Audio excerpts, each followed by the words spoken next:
আমি প্রধান উপদেষ্টা বরাবর আমার পদত্যাগপত্র জমা দিয়েছি। আমার যেই দুইটি মন্ত্রণালয় ছিল, তথ্য ও সম্প্রচার এবং ডাক, টেলিযোগাযোগ এবং তথ্য প্রযুক্তি, দুইটি মন্ত্রণালয়ের দায়িত্ব থেকে আমি ইস্তফা দিয়েছি। এছাড়াও এই জুলাই ফাউন্ডেশন, জুলাই শহীদ স্মৃতি ফাউন্ডেশন সহ সরকারের যেই সকল কমিটিতে আমি ছিলাম, এই সকল কমিটি থেকে আমি সাথে একই সাথে ইস্তফা আমার হচ্ছে। তো মূলত একটি গণ অভ্যুত্থানের প্রেক্ষিতে 8ই আগস্ট আমরা গণ অভ্যুত্থানের প্রতিনিধি হিসেবে প্রথমে 2 জন এবং পরবর্তীতে আরও একজন, 3 জন অন্তর্বর্তী সরকারে দায়িত্ব নেই অন্যান্য উপদেষ্টাবৃন্দের সাথে।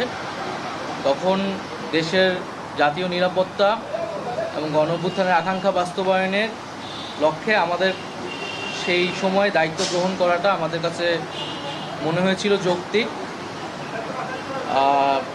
গত 6.5 মাসের প্রেক্ষিতে সরকার কাজ করছে, হয়তো আমরা আশানুরূপ ফলাফল এখনও পাইনি, কিন্তু আমার কাছে মনে হয়েছে যে সরকারের একটা স্ট্যাবিলিটিতে সরকার এসেছে এবং ব্যক্তিগতভাবে সরকারের বাইরে যে দেশের বর্তমান যে পরিস্থিতি, সেই পরিস্থিতিতে একটি রাজনৈতিক শক্তির উত্থানের জন্য আমার রাজপথে থাকা প্রয়োজন, ছাত্র জনতার কাতারে থাকা প্রয়োজন এবং আমরা যে গণতান্ত্রিক পরিবর্তনের আকাঙ্ক্ষা করি, সেই আকাঙ্ক্ষার জন্য এবং আমার যে গণ অভ্যুত্থানে যে ছাত্র জনতা অংশগ্রহণ করেছে, সেই শক্তিকে সংহত করতে আমি মনে করেছি যে আমার সরকারের থেকে আমার সরকারের বাইরে রাজপথে আমার ভূমিকা বেশি হবে এবং আমার বাইরে যারা আমাদের সহযোদ্ধা রয়েছেন তারাও এটি চান এবং সেই প্রেক্ষিতে আমি মূলত আজকে পদত্যাগপত্রটা জমা দিয়েছি। তো গত 6 মাসে আমি আমার জায়গা থেকে চেষ্টা করেছি কাজ করে যাওয়ার। 2টি মন্ত্রণালয়ের বাইরেও অনেক অতিরিক্ত দায়িত্ব আমাদের পালন করতে হয়েছে। আমরা চেষ্টা করেছি এবং মন্ত্রণালয়গুলোতেও আমরা কিছু কাজ করেছি। সেই কাজের ফলাফল হয়তো সামনে জনগণ পাবে। 6 মাস খুবই কম সময়, তারপরেও আমি হয়তো চেষ্টা করেছি, আমার কাজ আর ফলাফল সেটা জনগণ মূল্যায়ন করবে। তো আজকে থেকে মূলত আমি সরকারের আর কোনো দায়িত্বে নেই, এটি মূলত বলার জন্য আপনাদেরকে আজকে আমরা 3টা কোশ্চেন নিব।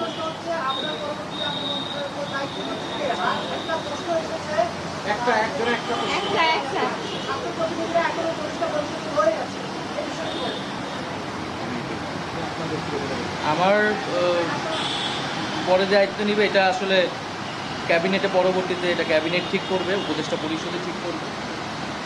আর আমি আমার জায়গা থেকে মনে করেছি আমার বাইরের প্রয়োজন, বাট এখনও আমাদের গণ অভ্যুত্থানের আকাঙ্ক্ষা তো বাস্তবায়িত হয়নি। বিচার এবং সংস্কারের যে প্রতিশ্রুতি নিয়ে এই সরকার গঠিত হয়েছিল, ছাত্ররা এসেছিল, সেই প্রতিশ্রুতি পূরণে অন্য যে 2 জন রয়েছে তারা মনে করছে তাদের সরকারে এখনও দায়িত্ব রয়েছে, তারা এখনও সরকারে থেকেই জনগণকে সার্ভ করবে। তারা যদি রাজনীতি করার প্রয়োজন বোধ করে তারা তখন হয়তো সরকার ছেড়ে দেবে।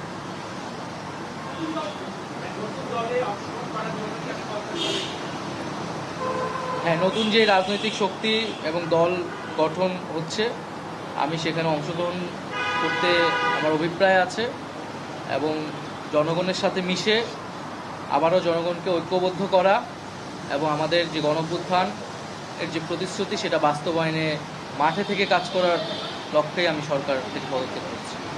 Last question. তাজওয়ার,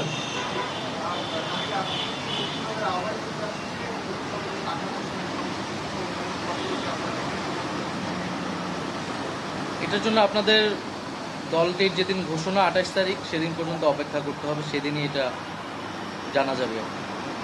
নারীদের মধ্যে থেকে একটা কোশ্চেন নিব। নারী কেউ? আপনি সাজেদা জি।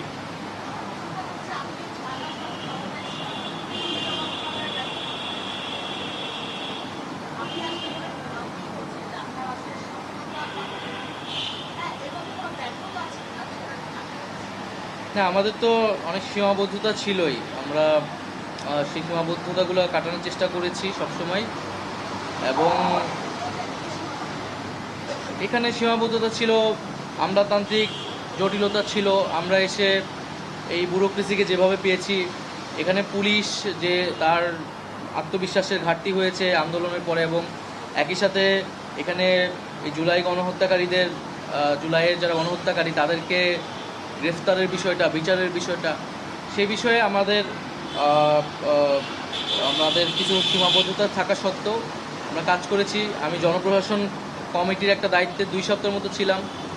2 সপ্তাহের মিটিংয়ে আমরা সিদ্ধান্ত নিয়েছি যে যারা 18 সালের ডিসি ছিল এবং দুর্নীতির সাথে জড়িত ছিল তাদেরকে সরানোর ব্যবস্থা, এরকম কিছু উদ্যোগ আমরা নিয়েছি। এবং আমি আশা করব যে অন্তর্বর্তীকালীন সরকার সামনের দিনগুলোতে জনগণের যে আকাঙ্ক্ষা, গণঅভ্যুত্থানের যে আকাঙ্ক্ষা, সেই আকাঙ্ক্ষা বাস্তবায়নে তারা সচেষ্ট হবে এবং দেশের যে আইন শৃঙ্খলা পরিস্থিতি, সেই আইন শৃঙ্খলা পরিস্থিতি এবং দ্রব্যমূল্য নিরসনে তারা সফলতা দেখাতে পারবে।